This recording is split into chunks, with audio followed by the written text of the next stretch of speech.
ಓಂ ಗುರುಭ್ಯೋ ನಮಃ ಹರಿ ಓಂ. ನಮಸ್ಕಾರ. ವೆಲ್ಕಮ್ ಟು ವಾಸ್ತು ಜ್ಯೋತಿ. ಹೊಸ ವರ್ಷಕ್ಕೆ ಎಲ್ಲರಿಗೂ ಶುಭಾಶಯಗಳು. ಜನವರಿ ಮಾಸ ಭವಿಷ್ಯ ಅಂದರೆ ಈ ತಿಂಗಳಲ್ಲಿ ಜನವರಿ ತಿಂಗಳಲ್ಲಿ ದ್ವಾದಶ ರಾಶಿ ಫಲಗಳನ್ನು ತಿಳ್ಕೊಳ್ಳೋಣ. ಅದಕ್ಕೂ ಮುಂಚೆ ನಾವು ಮುಹೂರ್ತ ಭಾಗ, ಈ ಜನವರಿ ನಮಗೆ ಸಂಕ್ರಾಂತಿ ನಂತರ ಯಾವ ಯಾವ ಶುಭ ದಿನಗಳು ಸಿಗುತ್ತೆ, ಶುಭ ಕಾರ್ಯಗಳು ಮಾಡ್ಕೊಳಕ್ಕೆ ಅಂತ. ಮೊದಲನೇದಾಗಿ ನೋಡಿ, 23 ಪಂಚಮಿ ಶುಕ್ರವಾರ ಪೂರ್ವ ಭಾದ್ರ ನಕ್ಷತ್ರ, ನಂತರ 25 ಸಪ್ತಮಿ ರೇವತಿ ನಕ್ಷತ್ರ ಭಾನುವಾರ ಬೀಳುತ್ತೆ. 28ನೇ ತಾರೀಕು ದಶಮಿ ಕೃತಿಕಾ ಬುಧವಾರ ಬೀಳುತ್ತೆ.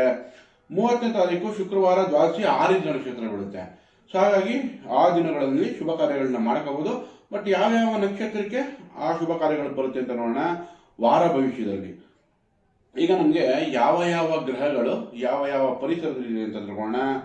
ಜನವರಿ ತಿಂಗಳಲ್ಲಿ ನೋಡಿ 4 ಗ್ರಹಗಳ ಯುತಿ ಆಗ್ತಿದೆ ನಮಗೆ ಧನುರ್ರಾಶಿಯಲ್ಲಿ. ಸೊ ಧನುರ್ರಾಶಿಯಲ್ಲಿ 4 ಗ್ರಹಗಳ ಯುತಿ ನಮಗೆ ಜನವರಿ 15ನೇ ತಾರೀಕು, ಅಂದರೆ ಈಗ ಮಕರ ಸಂಕ್ರಾಂತಿ ಇದ್ರೆ ಮಕರಕ್ಕೆ ರವಿ ಪ್ರವೇಶ ಆಯಿತು ಅಂತ. ಅದೇ ಸಮಯದಲ್ಲಿ ಕುಜ ಶುಕ್ರರು ಪ್ರವೇಶ ಆಗ್ತಾರೆ ಮಕರ ರಾಶಿಗೆ. ನಂತರ ಬುಧ ತಿಂಗಳು ಕೊನೆ ತನಕ ನಮಗೆ ಧನುರಾಶಿಯಲ್ಲಿ ಉಳ್ಕೊಳುತ್ತೆ. ತಿಂಗಳು ಕೊನೆಗೆ ಮತ್ತೆ ಅದು ಬದಲಾವಣೆ ಆಗುತ್ತೆ. ನಂತರ ನಮಗೆ ರಾಹು ಕುಂಭ ರಾಶಿಯಲ್ಲಿಯೋ, ಗುರು ಮಿಥುನ ರಾಶಿಯಲ್ಲಿ, ಕೇತು ಸಿಂಹ ರಾಶಿಯಲ್ಲಿಯೋ, ನಂತರ ಶನಿಯು ಮೀನ ರಾಶಿಯಲ್ಲಿ ಸಂಚಾರ ಮಾಡ್ತಾ ಇದೆ. ಇದು ಗ್ರಹದ ಪರಿಸರಗಳು. ಈಗ ನಮಗೆ ಬುಧ ತಗೊಳ್ಳಿ, ಗುರು ಮನೆಯಲ್ಲಿದೆ, ಅನ್ಕಂಫರ್ಟಬಲ್ ಆಗಿರುತ್ತಾಗ. ಶುಕ್ರ ಕೂಡ ಗುರು ಮನೆಯಲ್ಲಿ ಅಂತ ಪಾಸಿಟಿವ್ ರಿಸಲ್ಟ್ ಕೊಡಲ್ಲ, ಆದರೆ ನೆಗೆಟಿವ್ ಕೂಡ ಭಾಗ್ಯದಲ್ಲಿ ಶುಕ್ರ ನಿಮಗೆ ನೆಗೆಟಿವ್ ಜಾಸ್ತಿ ಕೊಡಲ್ಲ. ಬಟ್ ಭಾಗ್ಯದಲ್ಲಿ ರವಿ ಕುಜರು ತಕ್ಕ ಮಟ್ಟಿಗೆ ಒಳ್ಳೆಯ ರಿಸಲ್ಟ್ ಕೊಡುತ್ತೆ. ನೋಡಿ, 15 ಸಂಕ್ರಾಂತಿ ನಂತರ ರವಿ 10ನೇ ಮನೆ ಅಂದರೆ ಮಕರ ರಾಶಿಗೆ ಯಾವ ಪ್ರವೇಶ ಮಾಡುತ್ತೋ ರವಿ ಇನ್ನೂ ಉತ್ತಮ ರಿಸಲ್ಟ್ ಕೊಡುತ್ತೆ. ಕುಜ ಕೂಡ ಉಚ್ಚನಾಗ್ತಾನೆ, ಅಂದರೆ ಎಕ್ಸಾಲ್ಟೆಡ್ ಪೊಸಿಷನ್ ಬರುತ್ತೆ ಮಕರ ರಾಶಿಯಲ್ಲಿ ಕುಜ. ಸೊ ಈ ಥರ ಪರಿಸರಗಳು ಇಲ್ಲಿದೆ ಅಂತ ನೋಡ್ಕೋಬಹುದು. ಈಗ ನಾವು ದ್ವಾದಶ ರಾಶಿ ಫಲಗಳು ಜನವರಿ ತಿಂಗಳಲ್ಲಿ ಏನು ಅಂತ ತಿಳ್ಕೊಳ್ಳೋಣ. ಯಾರಿಗೆ ಲಾಭ ಇದೆ, ಯಾರಿಗೆ ನಷ್ಟ ಇದೆ, ಹೊಸ ವರ್ಷ ಯಾರಿಗೆ ಏನು ಫಲ ಸಿಗುತ್ತೆ ಅನ್ನೋ ಕುತೂಹಲ ಎಲ್ಲರಿಗೂ ವೀಕ್ಷಕರಿರುತ್ತೆ. ಈಗ ನಾವು ಮೊದಲನೇದಾಗಿ ಮೇಷರಾಶಿ ನೋಡಿ. ಮೇಷರಾಶಿಯವರಿಗೆ ರಾಶಿಯಾಧಿಪನೆ ಭಾಗ್ಯದಲ್ಲಿದೆ, ಅದ್ರ ಮೇಲೆ ಗುರು ದೃಷ್ಟಿನೂ ಬಿದ್ದಿರೋದ್ರಿಂದ ನಮಗೆ ಕುಜಿನ ಮೇಲೆ ಗುರು ದೃಷ್ಟಿ ಬಿದ್ದಾಗ ಮೇಷರಾಶಿ ಹೆಣ್ಮಕ್ಳಿಗೆ ಮದುವೆ ಕಟ್ಟಾಗೋ ಚಾನ್ಸಸ್ ಚೆನ್ನಾಗಿದೆ. ಅದೇ ಥರನೇ ನಮಗೆ ಶುಕ್ರನ ಮೇಲೆ ಶುಕ್ರನೂ ಅಲ್ಲೇ ಇದ್ದು ಶುಕ್ರನ ಜೊತೆ ನಮಗೆ ಒಂದು ಕುಜ ಶುಕ್ರರ ಮಿಲನ ಆಗಿದೆ. ನಂತರ ಗುರು ದೃಷ್ಟಿನೂ ಬಿದ್ದಿದೆ. ಹಾಗಾಗಿ ಗಂಡಾಗಲಿ ಹೆಣ್ಣಾಗಲಿ ಮದುವೆಗೆ ಹೊಂದಾಣಿಕೆಗೆ ಅಥವಾ ಮದುವೆ ಭಾಗ್ಯ ಮೇಷರಾಶಿಯವರಿಗೆ ಇವಾಗ ಚೆನ್ನಾಗಿದೆ. ಅಥವಾ ಮನೆ ಕಟ್ಟಕ್ಕಾಗಲಿ, ಫ್ಲಾಟ್ ತೊಗೊಳಕ್ಕಾಗಲಿ, ವಾಹನ ತೊಗೊಳಕ್ಕಾಗಲಿ, ಇದೆಲ್ಲದಕ್ಕೂ ನಿಮಗೆ ಈ ತಿಂಗಳಲ್ಲಿ ಅನುಕೂಲಗಳಾಗುತ್ತೆ. ಎಚ್ಚರಿಕೆ ಏನು ವಹಿಸಬೇಕಾಗಿರೋದು, ಸಾಡೆ ಸಾತಿ ಸ್ಟಾರ್ಟ್ ಆಗಿರೋದ್ರಿಂದ ನಿಧಾನ ಆಗುವ ಚಾನ್ಸಸ್ ಇರುತ್ತೆ. ಅಥವಾ ನಿಮಗೆ ಹೊಸ ಉತ್ಸಾಹ ಚೆನ್ನಾಗಿರುತ್ತೆ, ಎಲ್ಲ ನಿಮಗೆ ಹೊಸ ಹುಮ್ಮಸ್ಸಿಂದ ಜಾಸ್ತಿ ಸಾಲಗಳಿಗೆ ಸಿಕ್ಕೋಬೇಡಿ.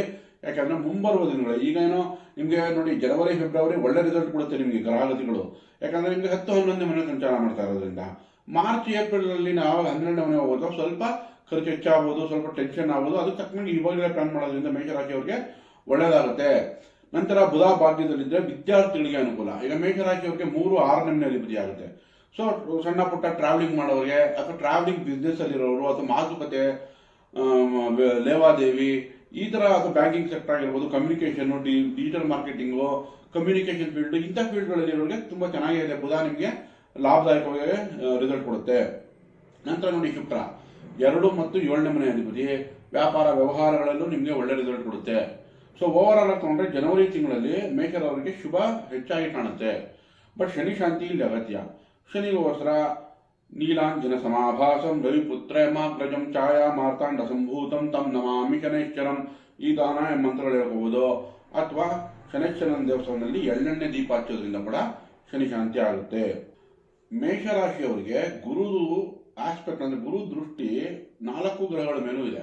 ಹಾಗಾಗಿ ನಿಮ್ಮ ಪ್ರಯತ್ನಗಳಿಂದ ಈಗ ಲಾಭ ಚೆನ್ನಾಗೇ, ಜನವರಿ ತಿಂಗಳಲ್ಲಿ ಲಾಭ ಚೆನ್ನಾಗೇ ಸಿಗುತ್ತೆ.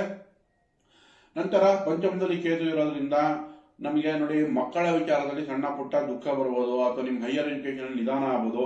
ಬಟ್ ನೀವು R&D ಅಂದರೆ ರಿಸರ್ಚ್ ಆ್ಯಂಡ್ ಡೆವಲಪ್ಮೆಂಟ್ ಫೀಲ್ಡಲ್ಲಿ ಇದ್ದರೆ ಅಥವಾ ಅದ್ರ ಮೇಲೆ ಓದ್ತಾ ಇದ್ರೆ ಅದು ತುಂಬ ಅನುಕೂಲಕರವಾಗಿದೆ.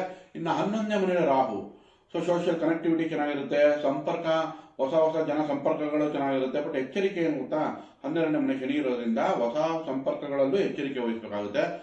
ಓವರ್ ಆಲ್ ಆಗಿ ನಿಮಗೆ ರಾಹು ಒಳ್ಳೆ ರಿಸಲ್ಟ್ ಕೊಡುತ್ತೆ ಜನವರಿ ತಿಂಗಳಲ್ಲಿ ಕೂಡ. ಸೊ ನಮಗೆ ಜನವರಿ ಮಾಸದಲ್ಲಿ ಮೇಷರಾಶಿಯವರಿಗೆ ಉತ್ತಮ ಫಲಗಳು ಹೆಚ್ಚಾಗಿದೆ. ಒಳ್ಳೆಯದಾಗಲಿ. ಹ್ಯಾಪಿ ನ್ಯೂ ಇಯರ್, ಹೊಸ ವರ್ಷ ಎಲ್ಲರೂ ಸಂತೋಷವಾಗಿ ಆಚರಿಸಿ. ಈ ವಿಡಿಯೋ ಇಷ್ಟ ಆಗಿದ್ದಲ್ಲಿ ಲೈಕ್ ಮಾಡಿ, ಶೇರ್ ಮಾಡಿ, ಸಬ್ಸ್ಕ್ರೈಬ್ ಮಾಡಿ. ಧನ್ಯವಾದಗಳು.